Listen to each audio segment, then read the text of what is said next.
কিরে হাঁস, তোর ডিম দুটি দেখতে তো বেশ সুন্দর হয়েছে। তাড়াতাড়ি ডিম দুটি আমায় দিয়ে দে, আমার আবার অন্য জায়গায় যেতে হবে ডিম চুরি করতে। আমার একদম সময় নেই। আমার ডিম আমি তোমাকে কেন দিব? তুমি যাও এখান থেকে। আমার ডিম তোমাকে কিছুতেই দিব না। যত বড় মুখ নয় তত বড় কথা। ডিম দিব না বললেই হলো, আমি তোর ডিম খাবোই খাবো। পারলে তুই আটকা। এই বলে দুষ্টু প্রাদেশি আল হাঁসের ডিমগুলো খেয়ে ফেললো।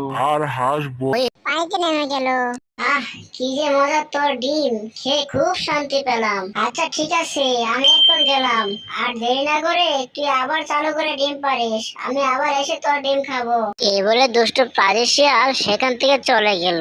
শিয়াল চলে যাওয়ার পর হাঁস বলল, এই দুষ্টু প্রাদী শিয়ালের জন্য আমি আমার ডিম দিতে পারছি না। যখনই ডিম দিচ্ছি তখনই আমার ডিম খেয়ে যাচ্ছে। এভাবে চলতে থাকলে তো আমি আমার বংশ বৃদ্ধি করতে পারবো না। না, একটা উপায় তো বের করতে হবে। এই বলে হাঁস চলে গেল একটি নিরাপদ জায়গার খোঁজে, যেখানে ডিম দিলে দুষ্টু প্রাণী শিয়াল তার ডিমগুলো আর খেতে পারবে না।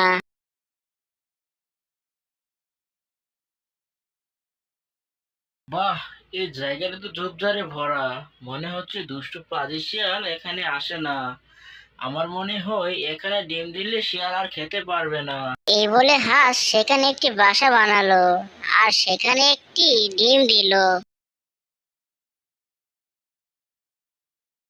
আজ তো একটা ডিম দিলাম, এখন খাবারের সন্ধানে চলে যাই। কাল আবারও একটা ডিম দিব।